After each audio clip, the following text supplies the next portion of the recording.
pagi. Kita udah ada di terminal Bulupitu lagi. Lagi-lagi di Bulupitu. Kali ini kita mau ke Semarang, naik Nusantara. Bisnya Scania. Cocok. Saya beli tiket bisnya melalui OTA. Dan kalau teman-teman mau beli tiketnya lewat agen di terminal Bulupitu ini, bisa masuk lewat pintu utama terminal Bulupitu, lalu belok ke kanan. Nah, nanti di sana ada agennya Nusantara di konter nomor 19. Dan kalau mau mencatat nomor agennya bisa di pause dulu biar lebih jelas.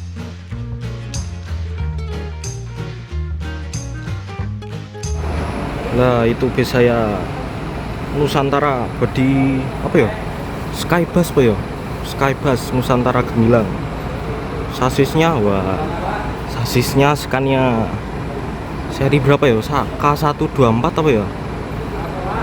Kayaknya 124. Sebuah kesempatan yang spesial bagi saya karena ini merupakan pertama kalinya dalam hidup saya naik bis dengan sasis Scania. Dan ini juga momen pertama saya menaiki bus dengan bodi dari karoseri Nusantara Gemilang, yang dimana bodinya ini menggunakan material aluminium.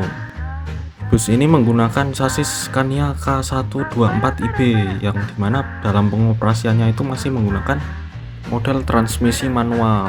Tuh ada pedal koplingnya kan, tapi bus ini udah dilengkapi dengan suspensi udara. Kursi bis ini diproduksi oleh Aldila dengan balutan kain bludru biru yang pastinya nyaman banget. Dan kapasitas bis ini mampu memuat hingga 45 penumpang. Ya, standar kelas bis patas lah. Bisa disaksikan tuh jarak kakinya segitu. Masih lumayan oke lah. Satu hal yang bikin nostalgia yaitu lover AC-nya. Masih pakai model yang lawas.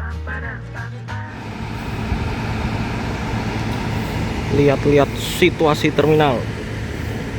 Banyak bis parkir, ya iyalah, terminal. Tuh, yang parkir di shelter ada Budiman ke Tasik, Sugeng Rahayu ke Surabaya, Efisiensi dia ke Jogja. Yang parkir tuh banyak. Itu kayaknya Handoyo yang anu toh. Sopirnya itu bapaknya teman saya. Oh. Di shelter satunya lagi ada wisata komodo parkir di sana. Terus ini cebong saya ke Wonosobo dia ketoke. Tapi biasanya ke Wonosobo. Mulyo dia ke Jogja. Nah, yang pojok sana tuh ekornya doang. Itu bis kita Nusantara. Nusantara mentoknya mana ya? Kudus apa Pati ya? Antara kedua kota itulah. Yang pasti lewat Semarang.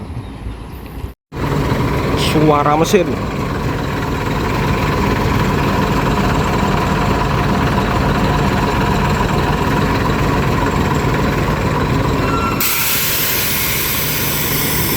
Itu langsung kan gitu.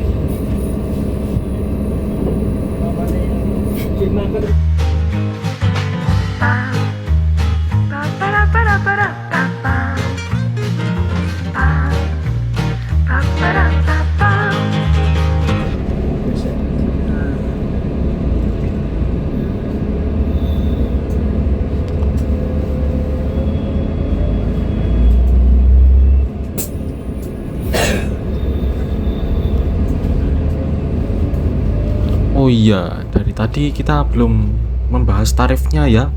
Tarif dari Purwokerto ke Semarang itu seharga Rp85.000. Kalau untuk ke tujuan lain saya kurang paham. Teman-teman bisa menanyakan ke agen Nusantara terdekat atau ke media sosial resminya Nusantara.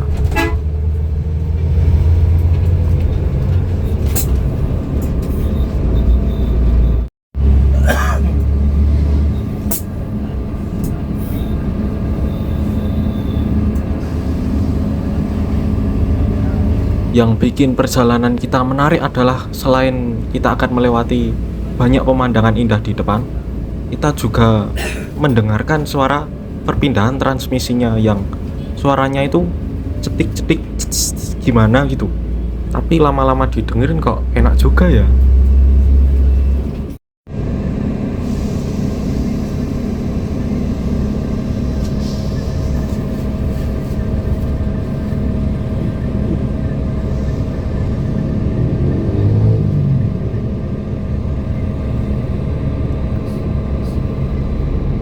Tak katanya sini ngatur kalau duren.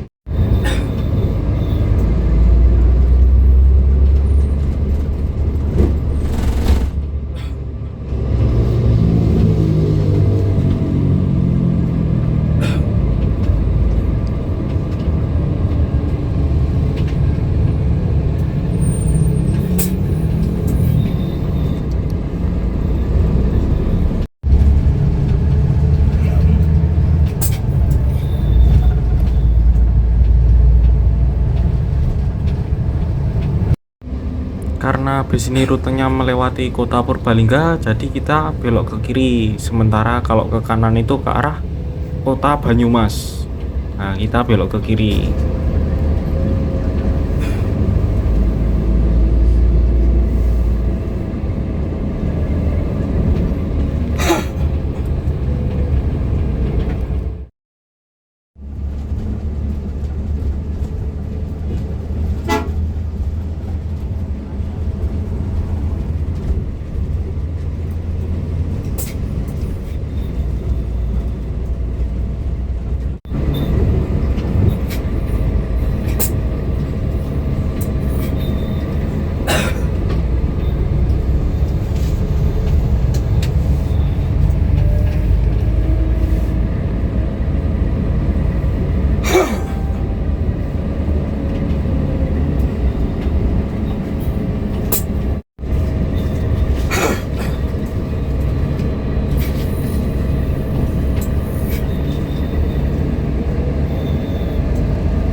Balik lagi balik.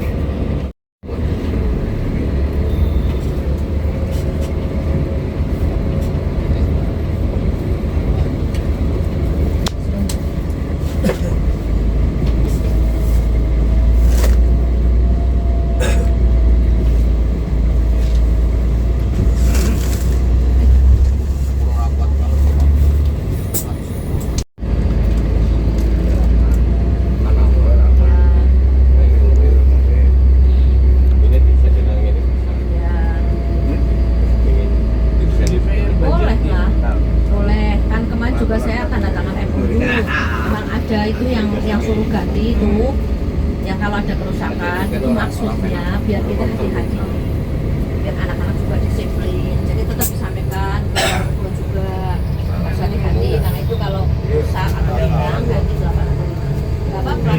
Walaupun misalnya terjadinya nggak mungkin ganti, cuma itu.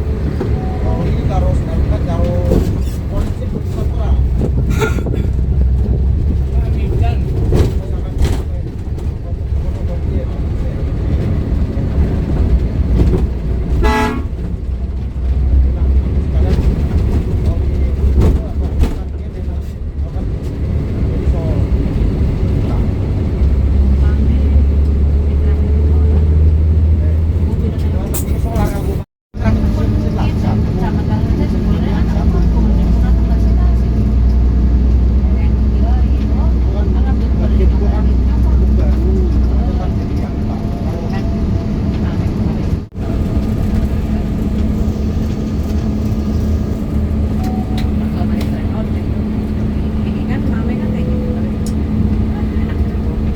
Karena jalan utamanya itu sedang diperbaiki, maka kita dilewatkan di jalan alternatif lewat depan Pasar Panican, daerah Kemangkon kalau nggak salah. Dan ini jalannya itu sempit ya. Kemudian di beberapa titik itu ada lubangnya juga, jalannya nggak rata. Lewat jalan nggak rata kayak gini pakai bus Scania, yo jelas penak banget.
sepanjang Banjarnegara sampai ke Wonosobo, kita beriringan dengan jalur kereta api nonaktif Purwokerto Wonosobo. Dan setelah melewati kota Banjarnegara, kita juga beberapa kali melewati bawah jembatan kereta api lewat kolongnya.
Enggak, takutnya bukan takutnya sampean enggak alat orang yang itu ada alat.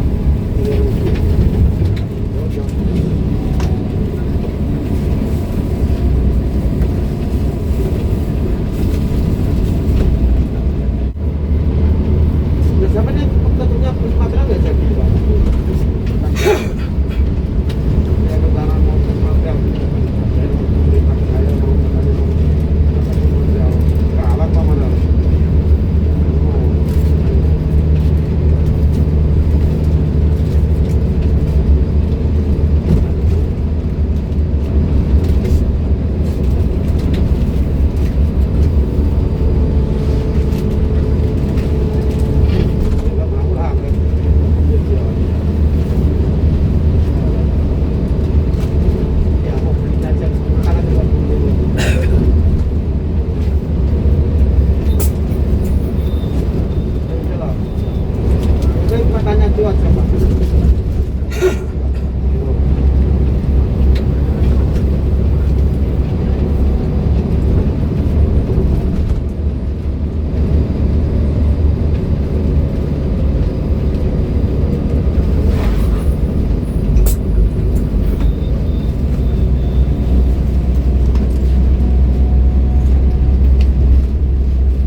Ya mau tata Pak ya. Hilangin ngomongnya ya.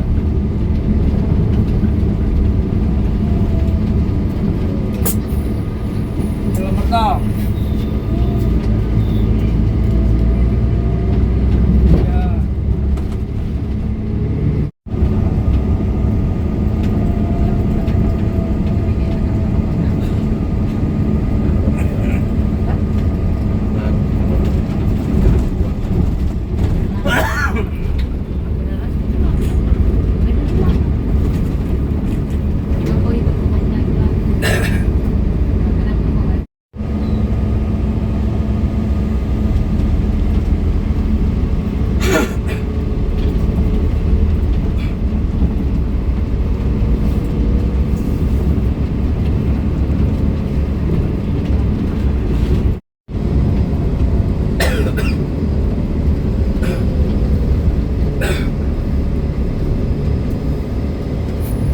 Di Wonosobo ini kita menaikkan penumpang di depan terminal Wonosobo, terminal Mendolo.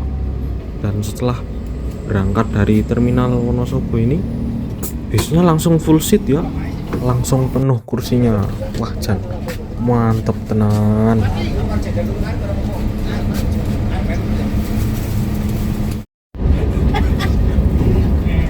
Iki lampune kaya lampu ini lho, kaya lampu Avanza iki lho, gede enek apa ya enek. Aduh.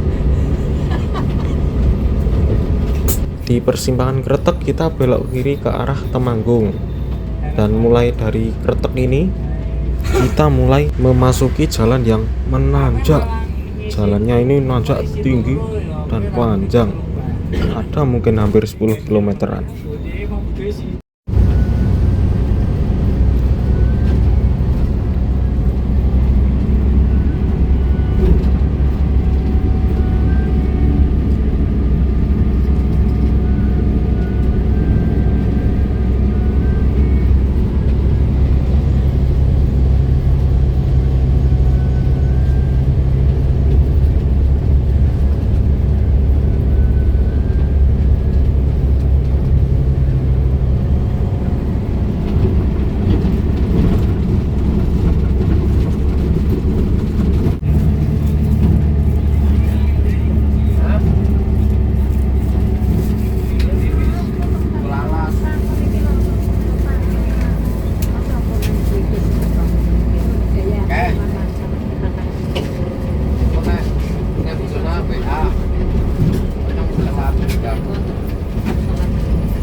Istirahat dulu di rumah makan Gayatri. Oh, mana ini? Kretek sebelum Kedung. Oh, tuh view-nya loh. Gunung Sindoro. Ini balik rumah makan ini ada Gunung Sumbing, tapi tadi agak berawan. Kita sini berhenti sekitar 20 menitan. Oh, sana ke arah Wonosobo, sebaliknya ke Temanggung, masih nanjak terus sampai sana. Oh ya, ini busnya full seat ya, tadi penuh penumpangnya, luber-luber. Wah, emang ini pangsa pasarnya ini bagus.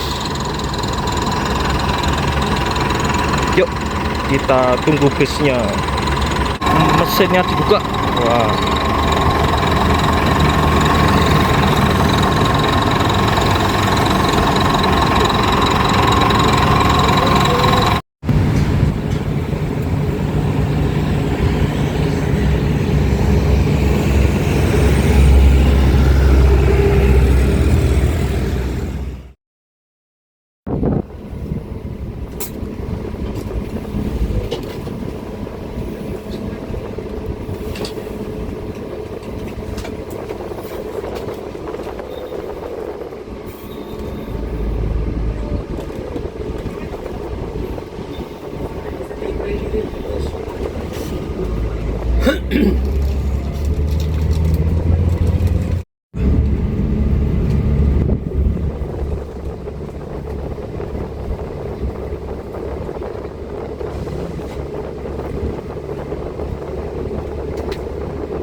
setelah berangkat dari rumah makan Gayatri, pemandangan jadi semakin ciamik. Nah, itu ada Gunung Sindoro. Di bawahnya itu samping kiri kita ada perkebunan teh. Dan di sebelah kanannya, seberang kanannya tampak Gunung Sumbing yang sekarang udah nggak ketutupan awan lagi. Oh iya, kalau teman-teman mendengar suara hembusan angin di videonya, itu merupakan suara hembusan angin yang keluar dari kisi-kisi AC-nya, lover AC-nya. Karena setelah berangkat dari rumah makan itu, saya buka kisi-kisi AC-nya. Dan ternyata suara hembusan AC-nya itu malah ikut masuk ke dalam rekaman. Wah, ini saya malah baru sadar pas ngedit video ini malah. Harap maklum ya teman-teman. Maaf kalau membuat kenyamanan teman-teman dalam menonton videonya berkurang. Soalnya lumayan banyak ini potongan-potongan videonya yang ada suara hembusan anginnya. Maaf banget. Di Jakarta masuk.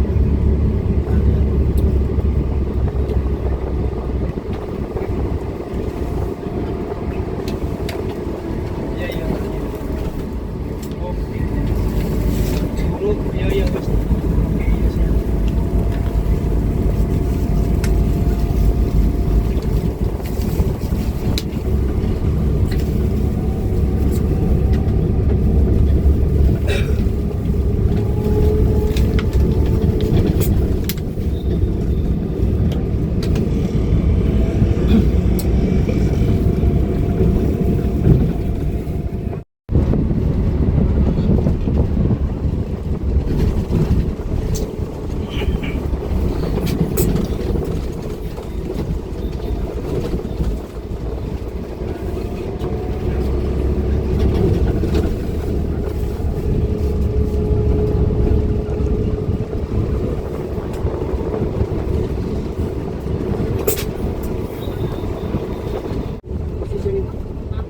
Melewati perbatasan Kabupaten Wonosobo dan Kabupaten Temanggung, tepatnya di Kledung.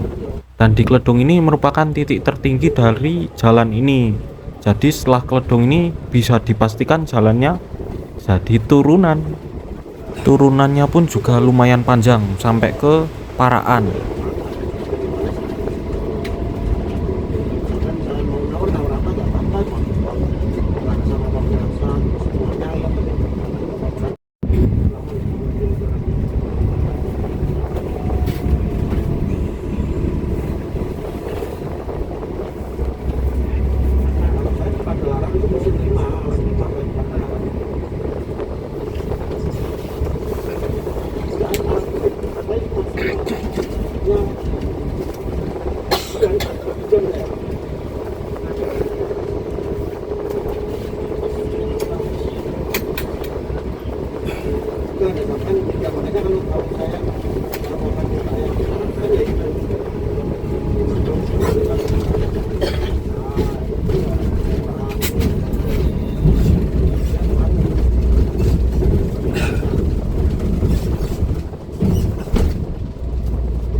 Di lampu merah Keranggan kita belok kiri untuk lewat jalan alternatif yang tembusannya itu langsung ke Pring Surat.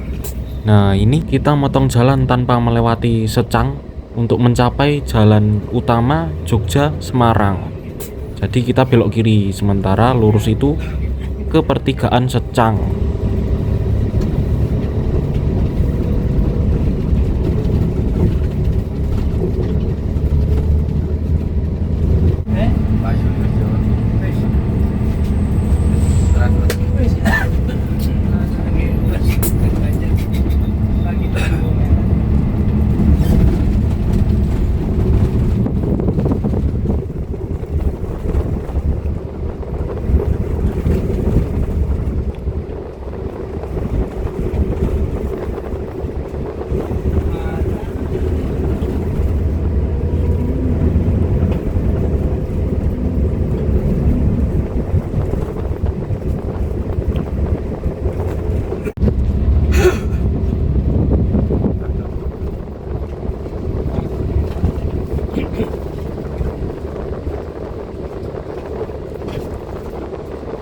Marka jalannya sudah berubah menjadi warna kuning. Itu tandanya kita sudah bergabung ke jalan utama Jogja Semarang, tepatnya di Kecamatan Pring Surat.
Karena kita nggak melewati tengah kotanya Ambarawa, jadi di simpang 3 Ngampin ini kita belok ke kanan untuk melewati jalan lingkar Ambarawa.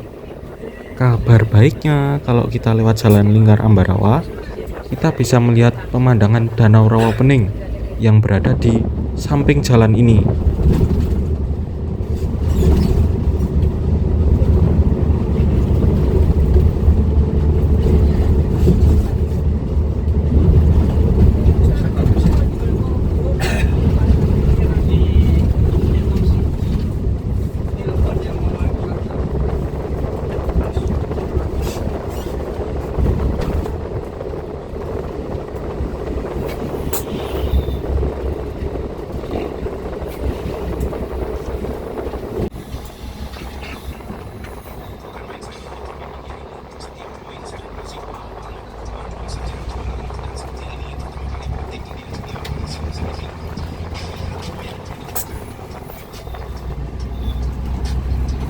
Nah, itu mulai kelihatan Danau Rawapeningnya. Jadi kalau kita naik bis ini, pemandangan yang kita dapatkan itu macem-macem ya. Tadi kita melewati gunung, kemudian lewat sungai juga, dan sekarang kita lewat pinggir danau.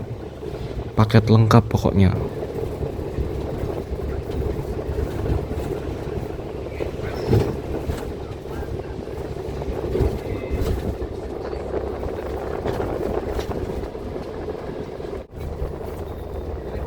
Sampai di Bawen, kita berhenti sebentar untuk menurunkan salah seorang penumpang di depan pintu masuk terminal Bawen.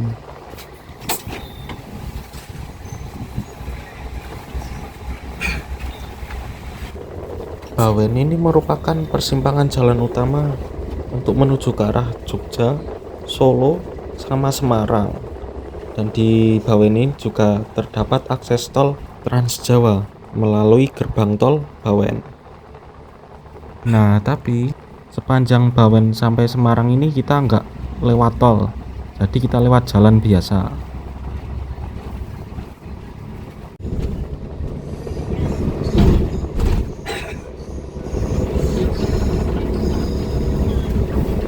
Alun-alun, Pegadaian, alun-alun, Ungaran.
Mani.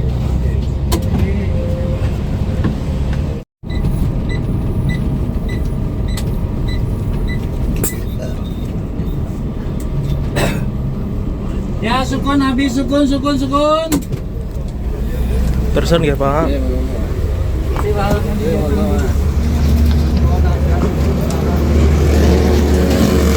Oke, sampai Semarang, sukun.